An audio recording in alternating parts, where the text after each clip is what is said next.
Victor Hugo avait rêvé d'une république idéale qui réunirait sous sa bannière tous les peuples, sous-entendant qu'en réalité, aucun peuple n'a encore accédé à une véritable république. Et c'est plus qu'une idée, c'est un idéal, un aiguillon pour la pensée et l'action, politiquement parlant.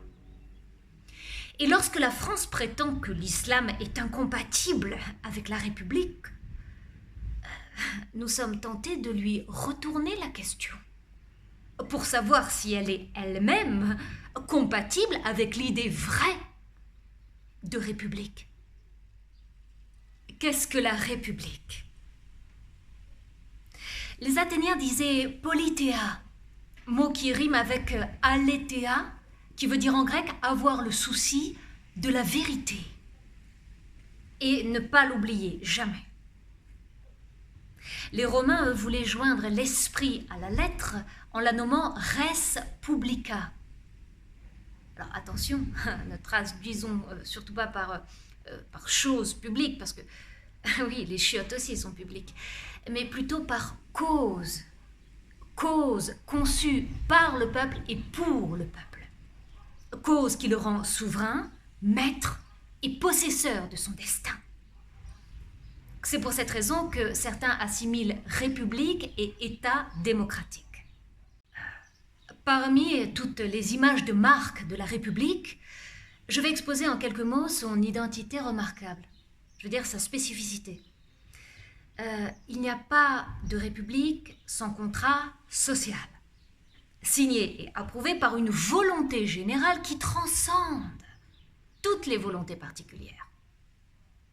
Nous voulons faire quelque chose ensemble. Nous voulons faire quelque chose de l'ensemble. Quelque chose qui nous assemble, un horizon.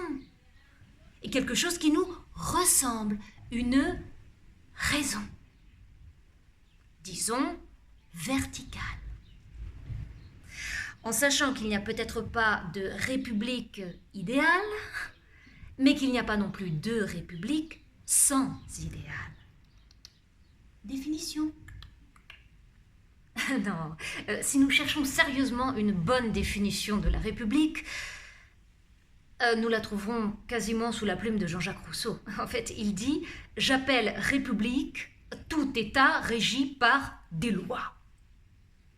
Donc autrement dit, un État fondé sur le droit pour un peuple de disposer de lui-même, d'être souverain, d'où l'expression de souveraineté populaire. Et retenons à juste titre l'idée qu'avec la République, la loi ne libère que si c'est la liberté qui légifère, c'est-à-dire qui décide in fine qui, quoi, comment. Par exemple, la liberté pour chacun de s'unir à tous sans cesser d'être lui-même,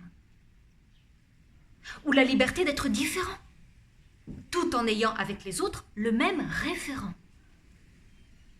Et c'est là où le bas blesse, parce qu'il n'y a pas plus difficile comme promesse. Pourquoi y a-t-il incompatibilité de l'âme républicaine avec l'islam ? Il y a peut-être parce que l'islam prétend que nos républiques laïques sont sans âme. Leur laïcité les rend comparables aux tonneaux des Danaïdes, percés. Ils sont toujours pleins, toujours vides. Vous savez, un peu comme la Covid, avec une égalité impossible à remplir. Une liberté impossible à accomplir. Et une fraternité qui, quand même, prête à rire, parce qu'il n'y a pas de fond ni de fondement en dessous ni au-dessus pour la justifier ou la légitimer. Donc vous voyez,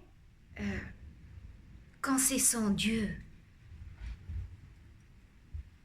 bien c'est creux. Oui, c'est creux quand c'est sans Dieu.